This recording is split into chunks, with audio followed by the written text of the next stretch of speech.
Құлаққаптың қасіреті. Авторы Темірғали Көпбай. Әлде бұған қарғыс тиді ме екен? Оң жақтан оқыста соққан инсульт оңдырмай құлатты. Төсекке таңылып жатқанына бір айдан асып барады. Өз бетімен қозғалуға мұршасы келмейтін ғаріп жан ойланғаннан басқа не істей алады? 40 жастан жаңа асқанда түйсіксіздеу семіріп кеткен тапалтақ бойлы жуан мойын кебеже қарын Манарбай сот тау бөктеріне салынған 3 қабатты үйіндегі өзінің жатын бөлмесінде жалғыздан жалғыз ойланып жатыр. Бұл университеттің дипломын алғалы сот саласында қызмет істеді. Заң факультетін бітірісімен аудандық сотқа сот орындаушысы болып орналасып еді. Содан бергі 20 жыл ішінде жанжалдап жүріп, қызметтің талай баспалдақтарымен жоғары өрледі. Біраз жыл қалалық соттың нанын жеді. Осы жасында аудандық соттың төрағасы да болып көрді. Былтыр ғана жоғарда отырған жуан білекті басшылардың ықпалымен төрағалықтан ысырылып, қатардағы судья қызметіне қайта кіріскен. Лауазымы биік қызметпен қимай қоштасты. Амал не? Дәуірдің арты диірмен тартады. Үнемі қолдап келген жоғарғы соттағы нағашысы да бұл жолы көмектесе алмады. Қазір Манарбай қылмыстық істер жөніндегі ауданаралық мамандандырылған соттың судьясы. Судьяның жұмысы асқан жауапкершілікпен қарауды талап етеді. Әр істің артында адамның тағдыры тұрған соң, Фемида сарбаздары мейлінше әділ шешім шығаруға тырысуы керек. Бірақ 5 саусақ бірдей емес. Адамның жақсысы бар, жаманы бар. Судьяның да әділі бар, арамы бар. Манарбай жас күнінен дүниеге қатты құнықты. Орайы келген істің бәрін ақшамен шешуге бейіл болды. Ол үшін бірінші орында адамдардың тағдыры емес, ақша тұратын. Алдына бір іс келсе, көзіне жасыл қағаз елестей бастайды. Қылмыстық баптардың бәрін доллармен бағалап, әр істен қанша ақша жонатынын алдын ала есептеп қоюшы еді. Манарбай қатардағы көптің бірі болғысы келмейді. Жалғыз айлықпен жан бағып, адалсынған кейбір судьялар әлі күнге дейін мінерге көлік таппай, банктердің несиесіне белшесінен батып жүргенін бұл жақсы біледі. Ішерге асың болмаса, адалдықтан не пайда? Одан да қолдан келсе қонышынан бас. Жымын білдірмей жұлып ал да жырғап өт. Міне, Манарбайдың нақты ұстанымы осы. Ол көп ақша берген баугеспе қылмыскерлердің жазасын жеңілдетіп отырды. Ақшасы жоқ бейшараларды жылап егрегеніне қарамай барынша қатал жазалады. Бай бағланның айуандық әрекеттеріне көз жұма қарап, жоқ жітіктің тұсына келгенде түймедейді түйедей етіп көрсетуге мәш болды. Қысқасы, Манарбай өзінің өмірінде жазықсыз талай жанды жылатқан еді. Ауыр қылмыс жасағандарға оның іші бұрып тұратын. Неғұрлым күрделі іс болса, алары да көп. Молданың күні өліммен дегендей, қылмыс болмаса, Манарбай қалай күн көреді? Қолы жүріп тұру үшін ол қан құйлы қылмыс күнде болса дейді. Мұндай пиғылға өзін кінәлі санамайды. Қалыпты жағдай деп қарайды. Өйткені сот саласында бермесең, бөліспесең өспейсің деген жазылмаған қағида бар. Беру үшін әуелі алу керек. Алдына іс келмесе, бұл қайдан, кімнен алады? Қолына кедей-кепшіктің ісі түссе, Манарбайдың күлкісі келеді. Ол америкалық атақты психологтың ақылды адам кедей болмайды деген тұжырымын санасына қақпақтай шегелеп алған. Кедей адам ақымақ адам. Ақымақтығы үшін жазасын алуы керек. Қалтасының түбі тесік болса, қылмыс жасап несі бар? Адам қылмысты да бір жеріне қарап жасауы керек қой. Беретін түгі жоқ, артын ойламаған ақымақты бұл несіне ясын? Ондайлардың талайын шырылдатып түрмеге тоғытты. Бұған қарғыс тиді ме екен? Манарбай шалқасынан жатқан күйі икемге келетін сол қолының алақанымен шермеген қарнын сипап ойланып жатыр. Көз алдына осы жылдың басында сотталған жетім баланың жыламсыраған түрі келе қалды. Ой байғұс-ай, сол жігіт жетім лақтай шырқырап жылап еді-ау. Әлде мына дерт сол бейшараның наласы болды ма? Қаңтар айының басы еді. Көшенің бәрі көктайғақ болып жатқан. Жаңа жылдық мерекелерден кейін жұмысқа зауқы соқпай келеді. Жол тайғақ, әрі алғашқы жұмыс күні болғандықтан Алматының орталық көшелеріндегі көлік кептелісі еселеп артып, қозғалыс қиындап тұр. Өзі жұмыс істейтін сот ғимаратының алдындағы автотұраққа астындағы джипі қалт-құлт етіп тайғанақтап, кешігіп әрең жетті. Бұжыр табан джиптің жағдайы мұндай болғанда басқа көліктер шанадай сырғанап бара жатқан шығар. Бүгін қалада қақтығыс көп болды-ау деп ойлады ішінен. Үшінші қабаттағы кабинетінің есігін асығыс ашып, тапырақтап кіре беріп еді, қалтафоны безілдеп қоя берді. Су сиырдың қарнындай қампиған, қолтырауын терісінен жасалған ауыр қоңыр портфелін шеткі үстелдің үстіне қоя салды да, семіздіктен деміккен, ентігін баса алмаған күйі быртиған саусақтарымен төс қалтасына салынған телефонды суырып алды. Телефонның бетінен «доча» деген сөзді көріп, трубканы құлағына апарды да: «Қызым, не болды?» деді қабандай ырсылдап. Университеттің бірінші курсында оқитын студент қызы Жәмила еңкілдеп жылап тұр. Ол: «Пап, горе у нас, горе!» деп солқылдап қоя берді. Не болғанын түсінбей зәресі ұшқан Манарбай: «Доча, дұрыстап айтшы, не болды?» деді қалшылдап. Жылаған Жәмила: «Мамам, мам!» деп тұншыға өксіді. «Мамаңа не болды? Жаңа ғана жұмысқа жиналып жатыр еді ғой». «Маму машина сбила. Прямо возле дома», деп еңіреді қызы. «Ойбай-ау, не дейсің? Аман бөзі?» «Полуживую на скорой увезли. И милиция подъехала», деді Жәмила. «Пап, что нам делать?» «Тоқтай тұр, қаққан кім екен?» «Таксист молодой. Говорят, что он был один в салоне». «Мамаңды қайда алып кетті?» «В больницу скорой помощи. Ой, пап, я очень боюсь за нее. Сделай что-нибудь», деп жалбарынды Жәмила. «Сен сабағыңа бара бер, уайымдама, қазір бәрін бақылауға аламын», деп Манарбай жалмажан екінші телефонын қолын алды.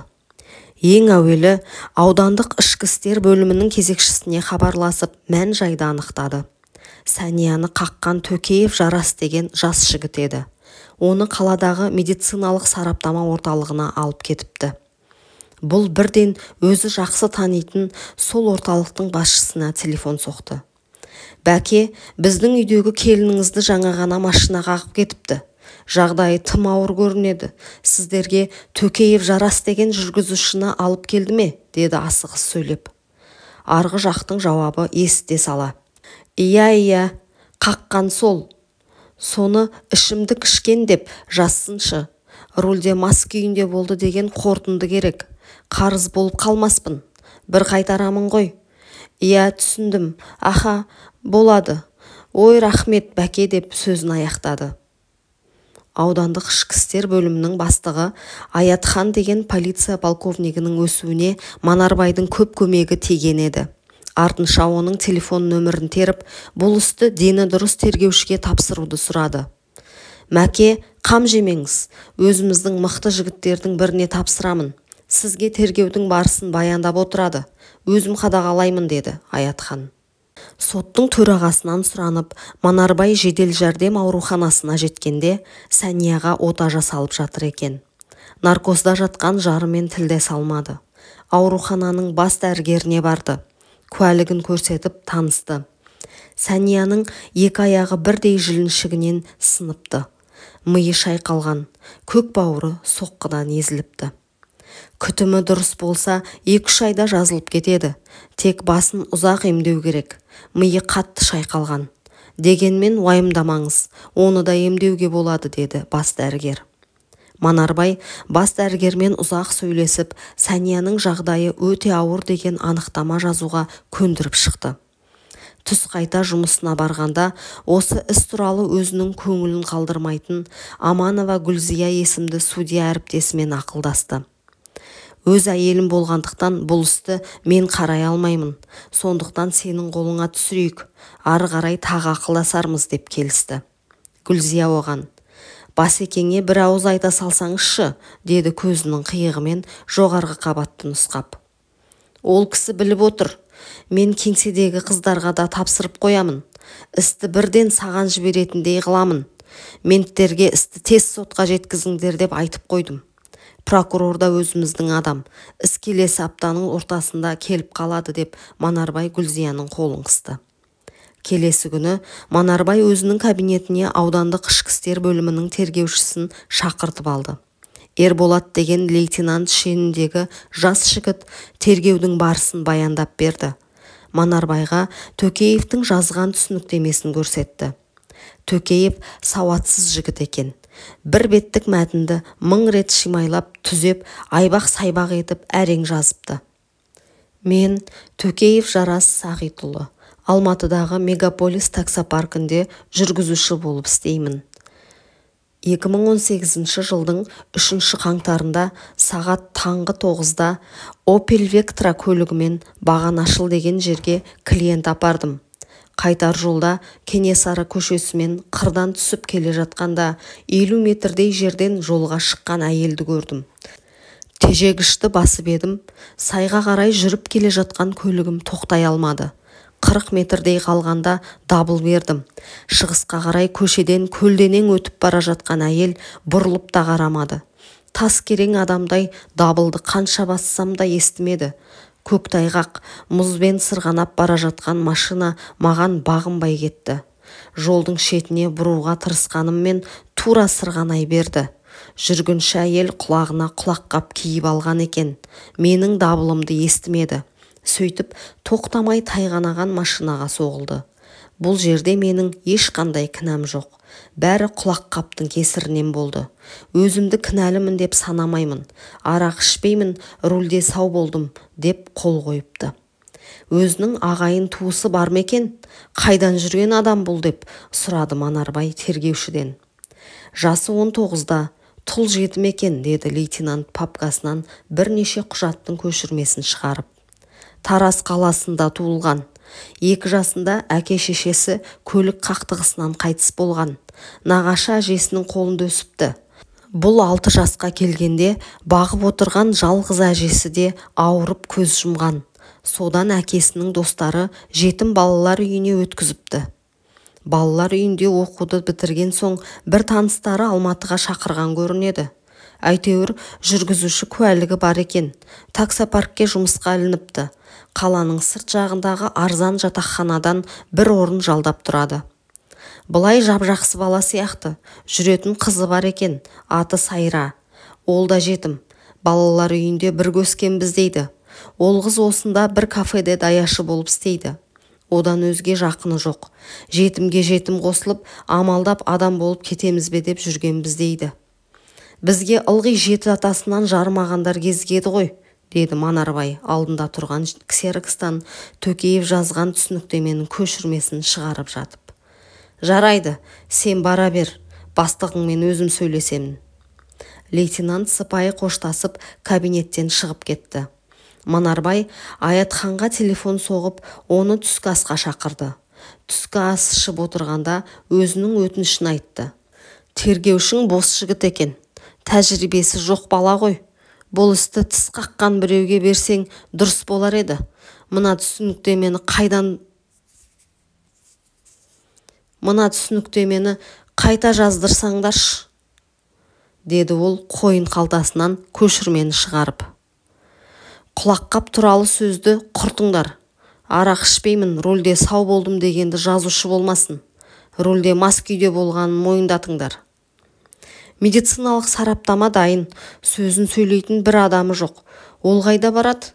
Мойындатамыз ғой, деді Аятжан судья ағасының көңілін сендіріп. Манарбай алдындағы бокалға құйылған алма шырынын қылқылдата сіміріп алып. Жүретін қызы бар дейді. Соны менің алдыма келетіндей қылсаңдаршы. Шын сүйсе әйел адам бәріне көнеді ғой. Бәлкім оған банктен несие алдырармыз. Сәнияның еміне қыруар қаржы кететін шамалап отырған шығарсың, деді. Жақсы мәке, ол қызды сізге ертең жібергіземін. Оны қайтсек те тауып аламыз, деп Аятхан дастарханға бата сұрады. Ертесіне Аятхан айтқандай-ақ Сайра Манарбайды жұмыс орнына іздеп келді. Судья Мылтықбаевтың кабинеті жабық тұр екен.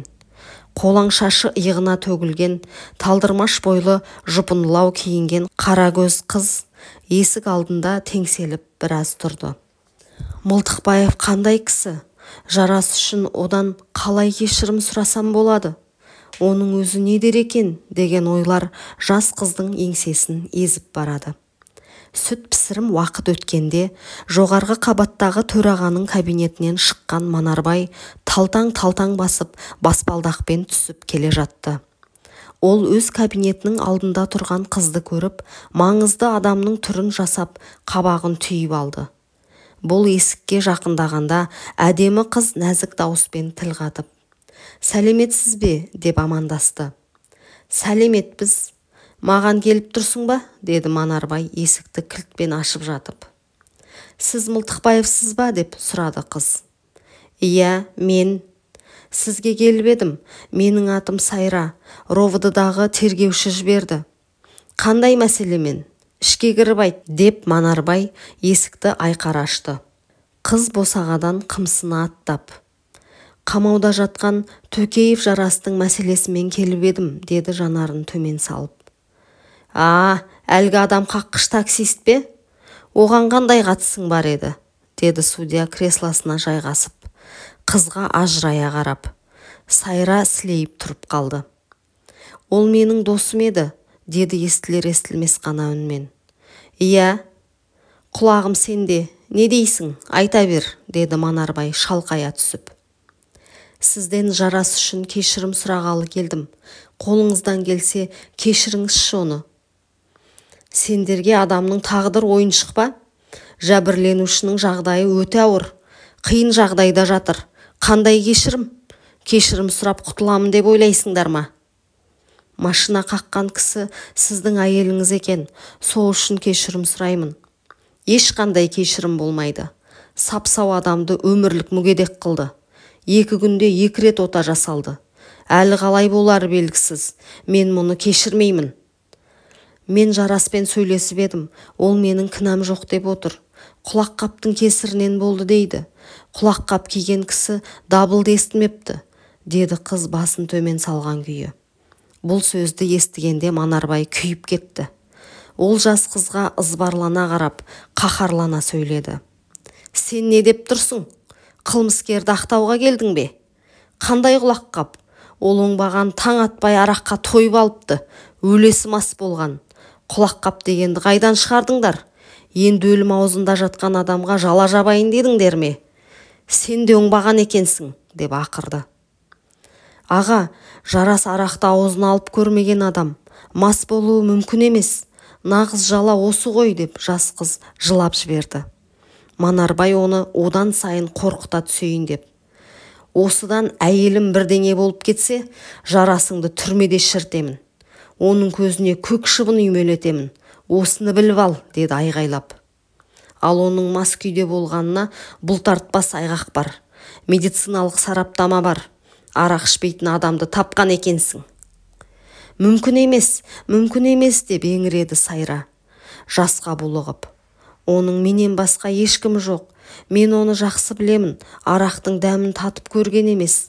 Маған өмірімде арақ ішпеймін, темекі тартпаймын, жөні түзу адам боламын деп серт берген. Мен оған сенемін. Бұл жерде бір түсінбестік болып тұр. Сіз оны кешіріңізші, аға». «Серт берген деймісің? Сертінің түрі осы болды. Тағы қандай серт беріп еді? Бәлкім аспандағы айды алып беремін деген шығар саған. Оған да сенесің бе? Мұндайлар әр бұрышта серт бере береді. Ол мас күйде болған. Енді сөзді көбейте берме», деді Манарбай қатуланып. «Жоқ, ол жақсы адам.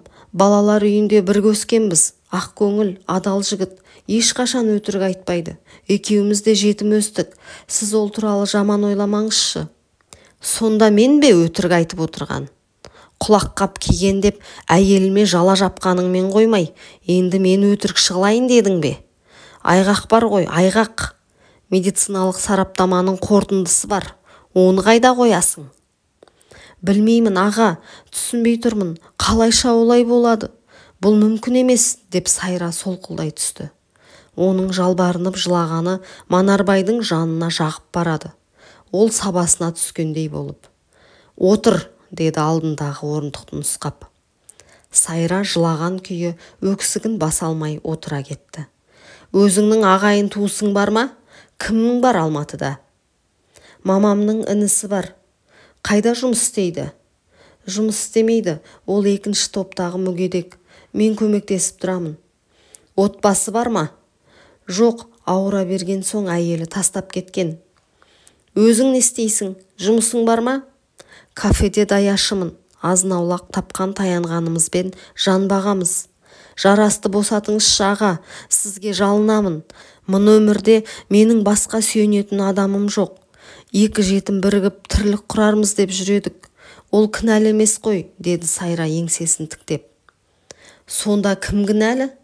Менің әйелім машинаға өзі барып соғылған ба? Солай болып тұр ғой, құлаққап кимегенде жолдан қашып үлгеретін еді. Түкте болмас еді, деді қыз Манарбектің көзіне тура қарап. Осы сөзден кейін Манарбектің қаны басына шапты. Ол ашуланғаннан өзін ұстай алмай, жалпақ алақанымен үстелді қойып қалды. Айналып келгенде өзі кінәлі десеңші. Сен мені көз жасыңмен қорқытпа айналайын. Егер өмір мен өлімнің арасында жатқан адамды кінәлауыңды қоймасаң, көр де тұр, өзіңнің де сорыңды қайнатамын. Оның ем-домына қанша ақша кететінін білесің бе сен? Шетелге апарып емдету үшін кем дегенде $30,000 керек. Ең болмаса соның $10,000 тауып беріңдер, сосын көреміз. Болмаған жағдайда менен жақсылық күтпеңдер, деді көзін бақырайтып. Сайраның ойы сан-саққа жүгірді. Не істеуге болады? $10,000 деген ақша бұлардың түсіне де кірмеген. Оны қайдан табады? Қарызға беретін адам жоқ. Қарыз алған күнде де қайтып қайтарады. Жетімдіктің жанына батқан ай. Мына жарық дүниеде арқа сүйеп ақыл сұрайтын адамның болмағаны қандай қиын. Жарасқа жала жауып, билігімен ықтырып отырған мына кісі қандай қорқынышты еді. Мына түрмен бұл ешкімді аямайды.